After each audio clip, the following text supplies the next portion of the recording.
என்னால் உங்கள் யாகத்திற்கான பணியில் எந்த தலையீடும் இருக்காது என்று சொல்லிய பின் இப்போது சென்று அதில் தலையிடுவது என்பது எனக்கும் நல்லதல்ல, அவருக்கும் நல்லதல்ல.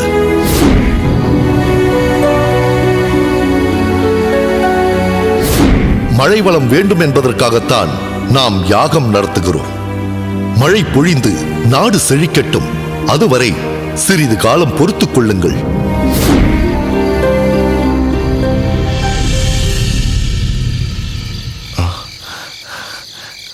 வரதன் தானே?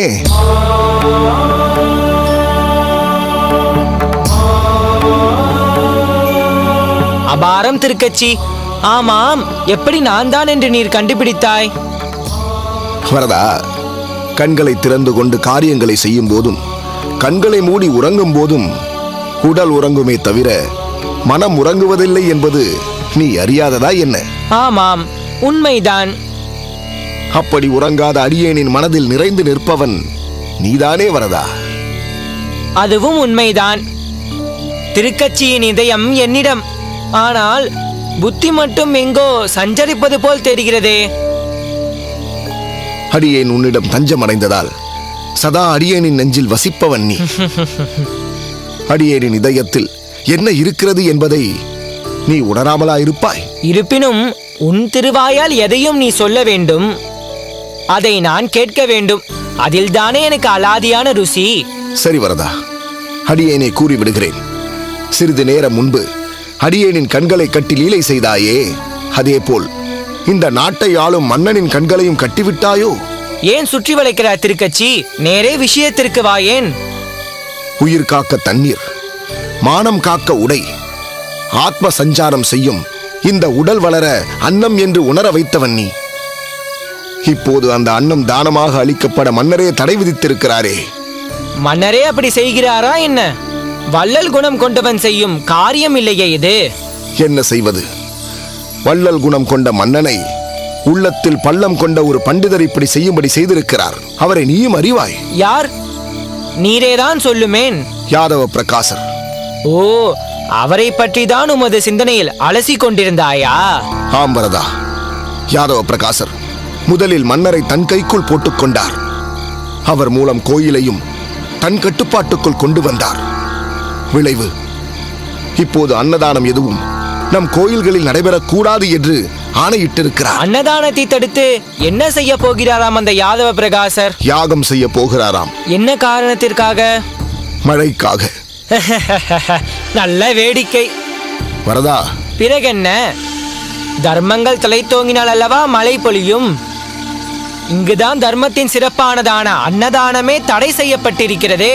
ஆனால் அந்த யாதவ பிரகாசர் வேத மந்திரங்கள் ஓதி மழையை வரவழைக்கப் போவதாக மன்னரிடம் கூறியிருக்கிறார்.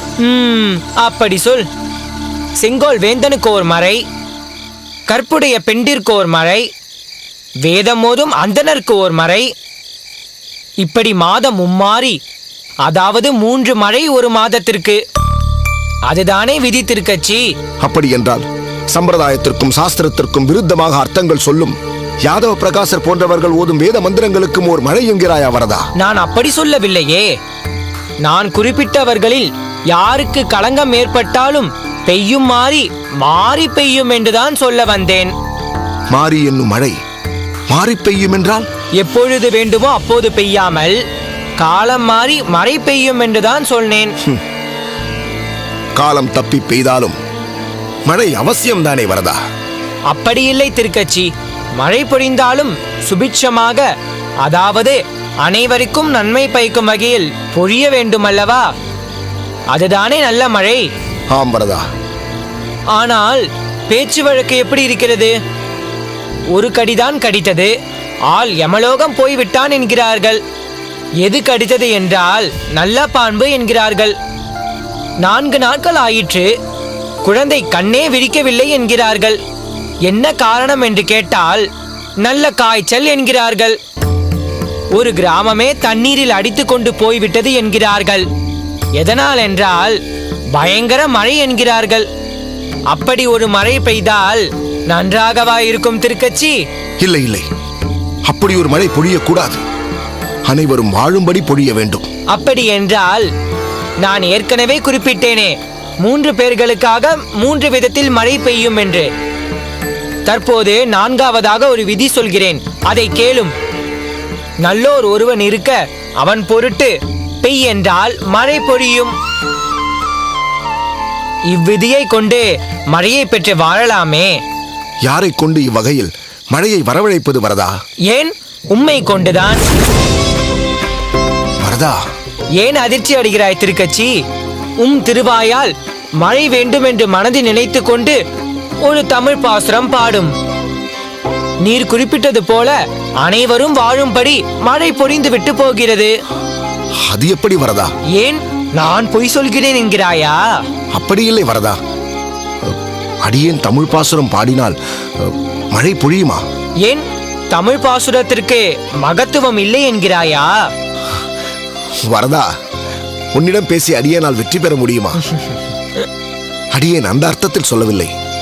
வாழ்வளிக்கும் தமிழ் பாசுரங்கள் பாடி மழையை வரவழைக்கும் அளவிற்கு அடியேனுக்கு தகுதி இருக்கிறதா என்றுதான் கேட்கிறேன். திருக்கச்சி, நீர் பாடி மழை பொழியாமல் அந்த யாதவ பிரகாசர் ஓதியா மழை பொழியும்?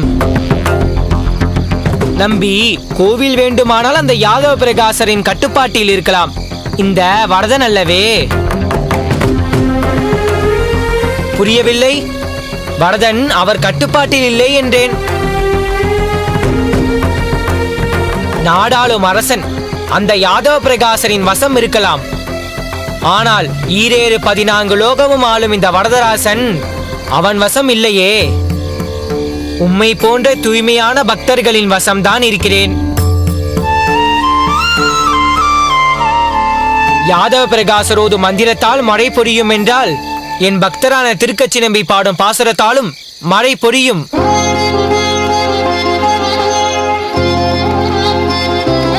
நம்பிக்கையோடு தேன்மதுர தமிழ் பாசுரத்தை பாடலாய் பொழியும் மழையும் நிச்சயம் பொழியும்.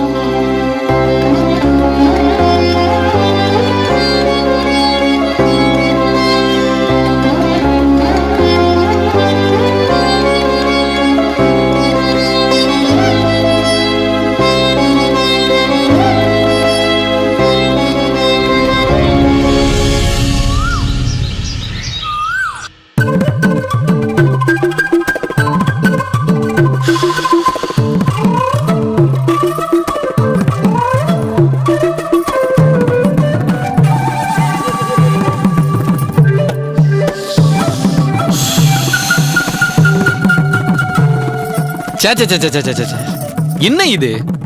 தை மாதத்தில் கூட இவ்வளவு புழுக்கமா? வாசல் திண்ணையில் போய் உட்காருங்களேன். இப்போது இங்கு எதற்கு இப்படி கொட்டி போட்ட பூனை மாதிரி விசிறியும் கையுமாக அலைந்து கொண்டிருக்கிறீர்கள்? என்னுடைய வேலைக்கு திண்ணையெல்லாம் தோதுபடாது. சில முக்கியமான விஷயங்களை பற்றி யோசித்துக் கொண்டிருக்கிறேன். நடந்து கொண்டே யோசித்தால்தான் என் மூளை வேலை செய்யும். சித்தி, வாடி பூமி, இப்படி பக்கத்தில் உட்கார்ந்து கொள். ஆமாம், நேற்று நன்றாக தூங்கினாயா? இல்லை புது இடமென்று சரியாக தூக்கம் வரவில்லையா? சரியாக போய்விட்டது சித்தி.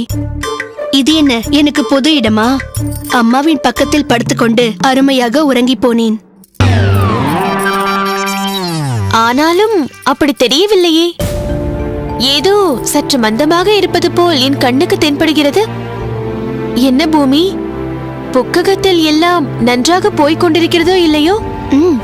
நாத்தனார் மாமியாரோடு எதுவும் பிரச்சனை இல்லையே? அதனால் தான் ஒருவேளை இப்படி மந்தமாக இருக்கிறாயோ என்று கேட்டேன். இல்லை இல்லை சித்தி, மாமியார் என்னை எந்த வேலையும் செய்ய விடுவதில்லை. இழுத்து போட்டுக்கொண்டு எல்லாவற்றையும் அவரே செய்து விடுகிறார். அதுவும் இப்போது ஒன்றுமில்லை. கொடுத்து வைத்திருக்கிறாய் போ. உன் அகத்துக்காரரை பற்றி சொல்லவே வேண்டாம். தாங்கு தாங்கென்று உன்னை தாங்குகிறார். நான் ஒருத்தி பேசிக்கொண்டே இருக்கிறேன். அக்கா வைய போகிறாள்.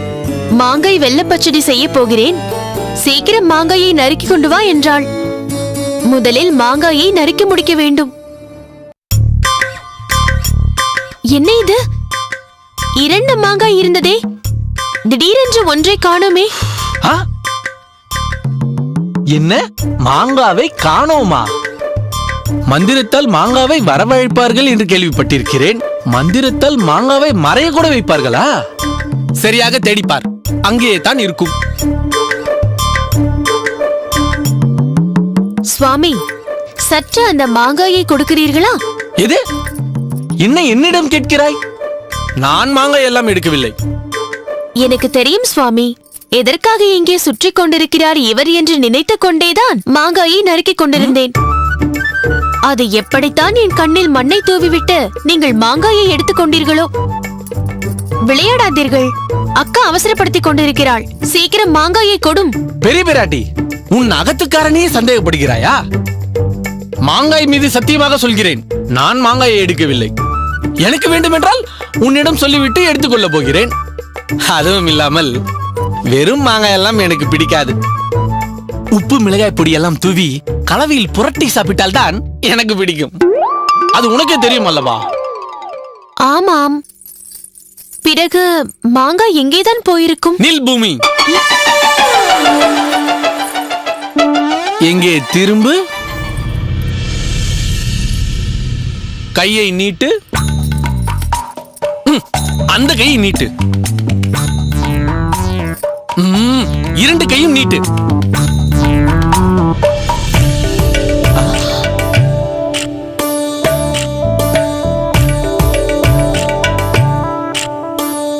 பார்த்தாயா? அடிப்பாவி, நீதான் எடுத்திருக்கிறாயா? நான் உன் சித்தப்பாவை பிடி பிடி என்று பிடித்துக் கொண்டிருக்கிறேன், வேடிக்கை பார்த்துக் கொண்டிருக்கிறாயே. இப்போது புரிந்ததா? ஒரு நிரபராதியை குற்றவாளியாக்கி விட்டாயே. உன்னுடன் நான் இவ்வளவு நாள் வாழ்ந்ததற்கு இதுதான் பலனா? மன்னித்து விடுங்கள் சுவாமி. ஏய், எதற்கடி முழு மாங்காயை எடுத்திருக்கிறாய்? வேண்டுமென்றால் இதோ நறுக்கி வைத்திருக்கிறேனே, இதிலிருந்து எடுத்துக்கொள்ள வேண்டியதுதானே? எனக்கு அப்படி வேண்டாம். என்னடி சொல்கிறாய்? முழு மாங்காயை கடித்து தின்ன வேண்டும் போல் இருக்கிறது. முழு மாங்காயை அப்படியே தின்ன வேண்டுமா? ஏய், என்னடி, உண்மையை சொல். ஏதாவது விசேஷமா? ஏய், எங்கடி ஓட பார்க்கிறாய்? அக்கா, அத்திமே, சீக்கிரம் ஓடி வாங்களேன். இவ்வளவு பெரிய விஷயத்தை மறைத்திருக்கிறாயே. என்னடி பெரிய பிராட்டி, அறிவாள் மனையில் காயம் பட்டுக் கொண்டாயா என்ன? அதெல்லாம் ஒன்றுமில்லை அக்கா, நீ பாட்டியாக போகிறாய்.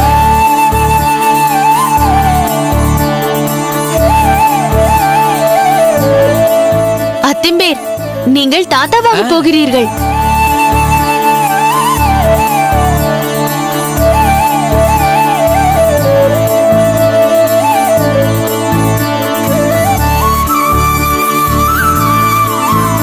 அப்படி என்றால் நான்? நீங்கள் சின்ன தாத்தாவாக போகிறீர்கள். பெரிய பிராட்டி சின்ன பாட்டியாக போகிறாள்.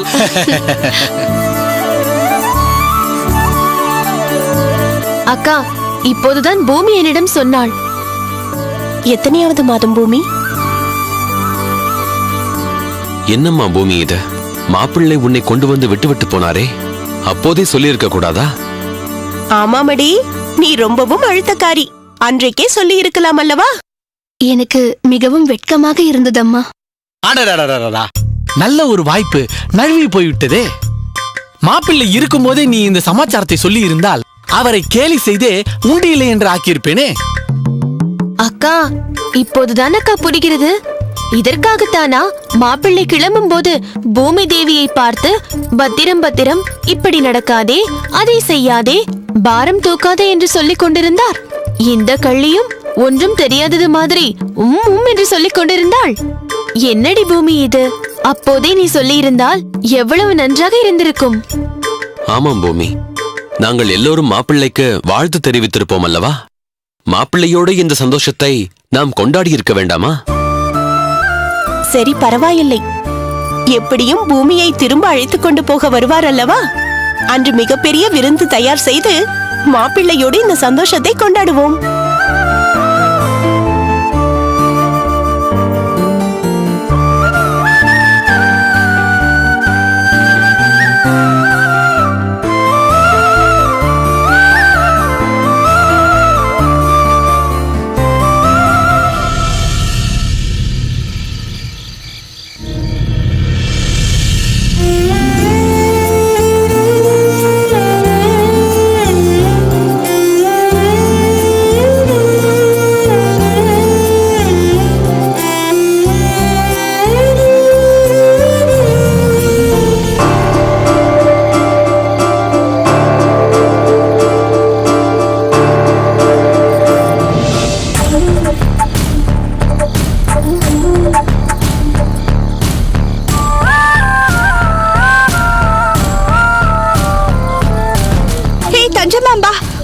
நிறுத்தடி.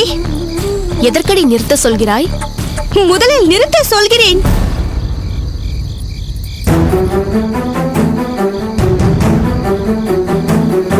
என்னவாயிற்று புனிதா? எதற்கு நிறுத்த சொன்னாய்? அவர் வருகிறாரடி. அவரென்றால்? அவர்தானடி. ஓ, உன் கணவரா? வந்தால் வரட்டுமே, தன் மனைவி ஊஞ்சலாடும் அழகை பார்க்கட்டுமே. சொன்னால் புரியாது உனக்கு.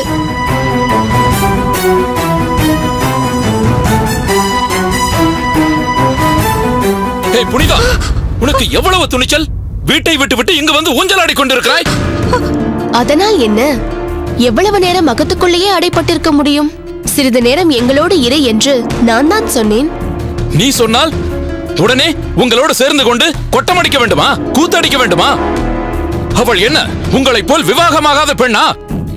அவளுக்கென்று பொறுப்புகள் இருக்கிறது. அவள் ஒன்றும் பொறுப்பில்லாதவள் இல்லை. அப்படியானால் நான் பொறுப்பற்றவனா? நான் ஒன்றும் அப்படி சொல்லவில்லையே. நீங்களே உங்களை பற்றி அப்படி சொல்லிக் கொள்கிறீர்கள். அடியே, இதெல்லாம் என்ன? இவர்களிடமெல்லாம் நீ என்னை பற்றி எந்த அளவிற்கு சொல்லி வைத்திருந்தால் இப்படி பேசுவார்கள்?